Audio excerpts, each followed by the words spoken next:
కళ్యాణ్ గారి పరిపాలన ఆంధ్రప్రదేశ్ లో చాలా బ్రహ్మాండంగా ఉంది.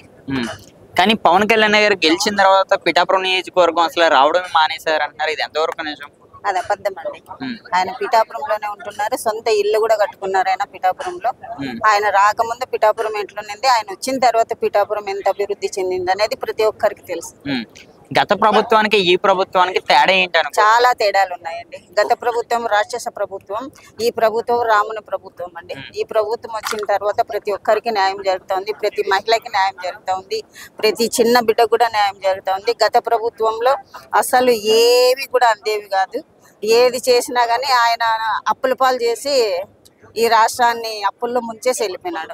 వీర మహిళకి ఏం చేయబోతున్నారు పవన్ కళ్యాణ్ గారు? వీర మహిళలకి ప్రతి ఒక్కటి చేయబోతున్నారు. వీర మహిళలు అడిగేది ఆలస్యం, ఏది అడిగినా అది చేయబోతున్నారు, చేసేదానికి సిద్ధంగా ఉన్నారు ఆయన. గతంలో వీర మహిళల మీద అలాగే పవన్ కళ్యాణ్ గారి మీద ఎన్నెన్నో మాటలు చెప్పారు, ఎన్నెన్నో అవమానాలు చేశారు.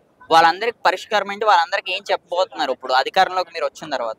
మేము వచ్చాము అధికారంలోకి, ప్రతి ఒక్క వీర మహిళ పవన్ కళ్యాణ్ గారు ఎన్ని అవమానాలు పడ్డాము, ఎన్ని బాధలు పడ్డాము, ఎన్ని కష్టాలు, వాటన్నిటికీ సమాధానము ఈరోజు ఈ ఆవిర్భావ దినోత్సవం జరుగుతూ ఉంది. పవన్ కళ్యాణ్ గారు వర్మ గారిని మోసం చేశారు, వెన్నుపోటు పొడిచారని కూడా మాట్లాడుతున్నారు. ఇది ఎంతవరకు నిజం? వెన్నుపోటు అనేది ఆయన చరిత్రలోనే లేదు. వెన్నుపోటు అనే వర్డ్ ఆయనకు తెలియదు పవన్ కళ్యాణ్ గారు. అన్న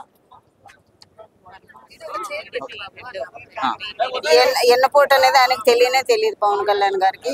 దండిగా మాట్లాడుకుంటారు, అవన్నీ మాట్లాడుకున్నంత మాత్రాన నిజాలైతే కాదు కదా. థ్యాంక్ యూ అమ్మా. ఓకే.